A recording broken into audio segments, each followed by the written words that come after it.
በድንገት ሆስፒታል ገባች። ልጁ ወረደባት። ባቡሬ እና ኤላ እርስ በርስ ተጋደሉ። ድብልቅልቁ ወጣ። በስተመጨረሻም ባቡሬ ኤላ ማን እንደሆነ አወቀ። ቅዱስ ሳይሆን ትክክለኛ ኤላ የሊሊ አፍቃሪ መሆኑን ሁሉንም ነገር አወቀም። ሊሊና ኤላ በአዲስ መልኩ ፍቅራቸውን ቀጠሉ። ባቡሬ በጣም ተናደደ፣ በጣም አለቀሰ፣ እጅጉን ተጸጸተ። ድሮም ሊሊን በፍጹም ማመን የለብኝም ነበር፣ ምክንያቱም በጣም እንደምትወደውና እንደምታፈቅረው ኤላን እያወቅኩ እንዴት ነው እዚህ ሁሉ ጣጣና መከራ ውስጥ የገባሁት ብሎ አለም። ኤላን ማንቁርቱን ይዞ ካልገደልኩኝ እኔ ባቡሬ አይደለሁም፣ ሊሊን መቼም ቢሆን አታገኛትም ብሎ አለም። ጀግናው ኤላ ትሰማኛለህ? የልቧ ድራም የሚመታው ለኔ ነው እንጂ ላንተ አይደለም። ባቡሬ አንተ መልካምና በጣም ጥሩ ሰው እንደሆንክ በደንብ አድርጌ ነው የማውቀው። ግን ደግሞ እኔና እሷም የተለያየንበት ነገር እጅጉን በጣም ቀላልና በማይረባ ነገር ነው። ታዲያ እንዴት ነው እሷንና እኔን ልትለያየን የምትችለው? የእውነቴን ነው ምልህ፣ ባታደርገው ይሻልሃል፣ ካልሆነ ግን ከባድ ችግር ውስጥ ትገባለህ ብሎ አለው። የፈለግከውን ነገር አድርግ፣ እኔ እኮ ባቡሬ ነኝ። ሊሊ ዛሬም የኔ ናት፣ ለዘላለምም የኔ ሁና ትኖራለች። ካልሆነ ግን አንተና እኔ ከባድ ወጥመድ ውስጥ እንገባለን ብሎ ሲለው፣ ምን ነው እኔ ኤላ የማጣው ነገር የለኝም። በጣም እንዳይኔ ብሌን የምወደው አባቴ ነበረ፣ አጥቻለሁ። ለሱም ብዬ ነበረ ለቅቄ ሄድኩት። ሲቀጥል ደግሞ ልክ እንደ እናቴ የምወዳት የልጅነት ፍቅሬ ሊልዬን አጥቼ እንደማልኖር ሳስበው ብሞት ይሻለኛል። እናም ፊልሚያውን ያሸነፈ ለምን አይወስድም ብሎ አለው። ምን እያልክ ነው?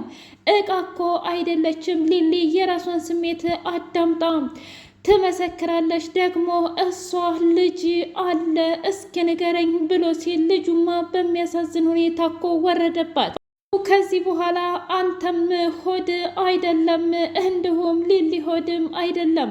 ታዲያ ልጅን የገደልከው አንተ ነው ወይ ብሎ ሲለው፣ ፈጣሪ ይቅር ይበልህ፣ እኔ የዛን ያህል አረመኔና ጨካኝ ወንድ አይደለሁም። የሊሊ ልጅ ያንተ ልጅ ማለት ለእኔም ልክ እንደ ልጄ ነው። ሲቀጥል እኔ እኮ ካንተ ጋር ምንም አይነት ቀየምታ የለኝም። አንተም በበኩልህ ሊሊን ትወዳታለህ፣ እኔም ደግሞ እወዳታለሁ፣ አፈቅራታለሁ። በቃ ህይወቴ ናት። ያለሷ መቼም ቢሆን መቼም ልኖርና የእውነቴን ነው ምልህ መኖር አልፈልግም። ለምንድን ነው የማትረዳኝ ብሎ አለው። እኔም ቢሆን ያለ ሊሊ አልኖርም። ያን ሁሉ መከራና ስቃይ ካሳለፈች በኋላ ዛሬ መተህ እሷ የኔ ናት ብትል ማን ነው የሚሰማህ ብሎ አለው። እኔ እኮ እንድትሰማኝና እንድታዳምጠኝ አልፈልግም ባቡሬ፣ ምክንያቱም እኔ እራሴ ሊሊን አናግሬያታለሁ ብሎ አለ። ታዲያ ምላሿ ምን ነበር? ምላሿማ አሁንም ድረስ እኔን እኮ ትወደኛለች ብሎ አለ። እንደዛማ ሊሆን አይችልም፣ እንግዲህ ከፈለክ አንተ ጠይቃት ብሎ አለም። ባቡሬ እጅጉን ተናዶ እሳት ለብሶ እሳት ጎርስ ልጅህን ወር አስወለድሽው አይደል ብሎ ሲላት፣ ምን እያልክ ነው ባቡሬ? ልጃችን የወረደው የእውነቴን ነው ምልህ ተመርዞ ነው ብላ አለችው። ያቺ አረመኔና ጨካኝ ዲቦራ እሷ ናት ልጅን የምትገለው። ውጭ የልጅ ገዳይ የለም ብላ ስትል፣ ምን ነው አሁን ደግሞ ጭራሽ ወደ አክስትሽ ሊዞርሽ? ምናልባት የቀድሞ ባለቤትሽ ሊሆን ይችላል ብሎ አላት። ምን እያልክ ነው? አሁንስ የእውነቴን ነው ምልህ በጣም አበዛኸው። ከዚህ በኋላ ምንም አይነት ነገር እንድትናገረኝም ሆነ የእውነቴን ነው ምልህ እንድትቀባጠር አልፈልግም፣ በቅቶኛል ብላ አለችው። ምን ነው የእውነቴን ነው ምልሽ ተሸነፍሽ እንዴ? ያኔ እኮ እኔ ጋር ስትጋቢ ግን እንደዚህ አልነበረም ብሎ አላት። እኔ አሁንም ቢሆን እወድሃለሁ፣ አፈቅርሃለሁ ባቡሬ፣ ግን ደግሞ እያደረክ ያለው ነገር እና እየገፋኸኝ ያለው ነገር ትክክል አይደለም። የእኔና የኤላ ነገር ሙቷል። ሲጀመር ምንም ይሁን ምንም በምንም መንገድ ይምጣ በምንም መንገድ እሱም ይክዳኝም ግን ደግሞ ተለያይተናል። በቃ ዋናው ነገር የእሱና የኔ መለያየት ነው ብላ አለችው። ሰላም ሰላም! ውድና የተከበራችሁ የሚዲያ ቤተሰቦች እንዴት ናችሁልኝ? ሁሉ ሰላም፣ ሁሉ መልካም። እኔ እግዚአብሔር ይመስገን ሰላም ነኝ፣ ደህና ነኝ። ለቻናል አዲስ የሆናችሁ ሰብስክራይብ እያደረጋችሁ ቤተሰብ ይሁኑ። ነባር ቤተሰቦቼ ስለምትከታተሉኝ እጅጉን አድርጌ አመሰግናለሁ። እጅግ አስተማሪውና አጓጊው ሊሊ እንደ ባቡሬ እንደቀጠለ ይገኛል። እማማ ጣይቱ ለምንድን ነው የመጣኸው?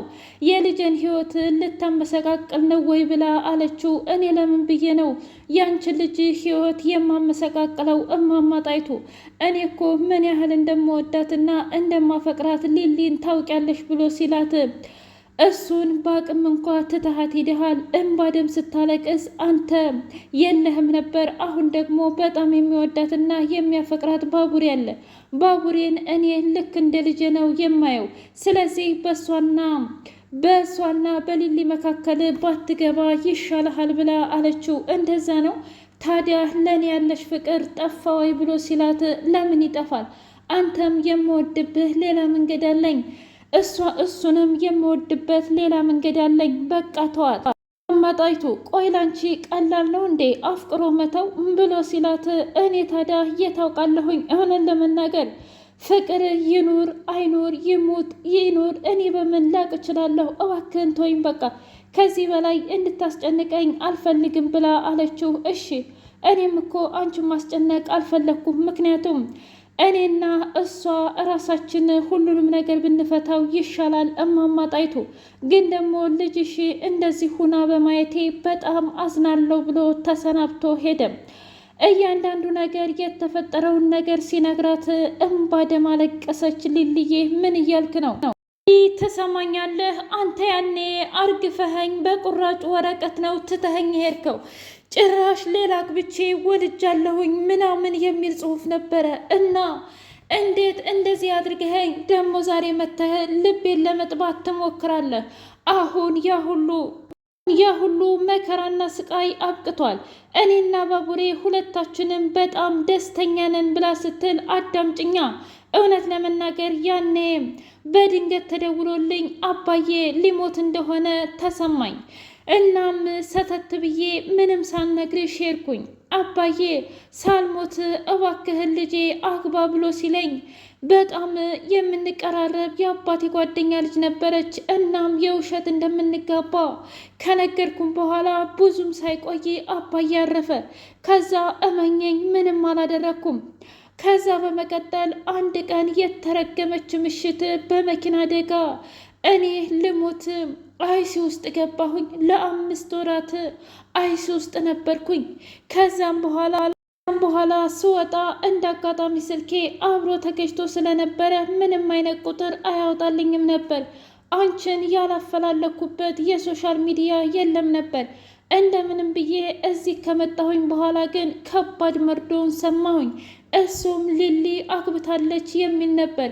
እንዴት ማመን እችላለሁ? ሊሊዬ አንቺና እኔ እኮ በጣም ብዙ ቃላቶች ነበሩን እና እንደዚህ ታደርጊያለሽ ብዬ የእውነቴን ነው ምልሽ አስቤና አልሜ አላውቅም ነበር ብሎ ሲላት ታዲያ ቆሜ እንድጠብቅህ ፈልገህ ነበር እንዴ አንተ ራስህ? እና ታዲያ አንተ ራስህ ካልጻፍከው ያንን ደብዳቤ ማን የጻፈው?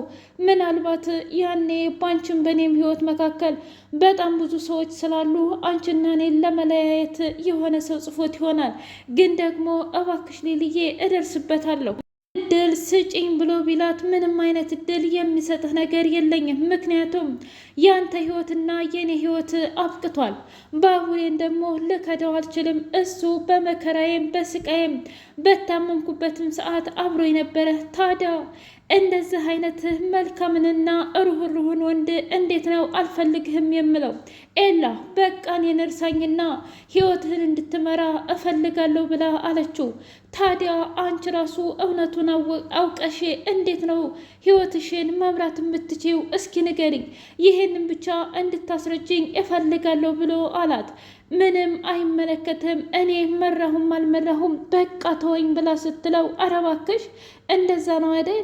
ታዲያ እንደዛ ከሆነ ለምንድን ነው እንደዚህ እኔን ስታይና ድቦራን ስታይ በቅናት ስትንገበገብ የነበረው? እባክሽ ሊሊ ስሜትሽን ባትደብቂው ጥሩ ነው። እውነቱን ተናገሪና ይውጣልሽ ብሎ ቢላትም በቃ ምንም አይነት እውነት የለም እኔ ባቡሬን እወዳለሁ እያለች እየተንጨረጨረች እንደ አጋጣሚ ባቡሬ መጣና ምን እየተካሄደ ነው እባካችሁን ንገሩኝ ሲል ራሷን ስታ ሆስፒታል ገባች። ዶክተሩ ተመርዛለች፣ ልጇን በህይወት የለም ወርዷል ብሎ መርዶ አረዳት። እጅጉን ልብ ይሰብራል።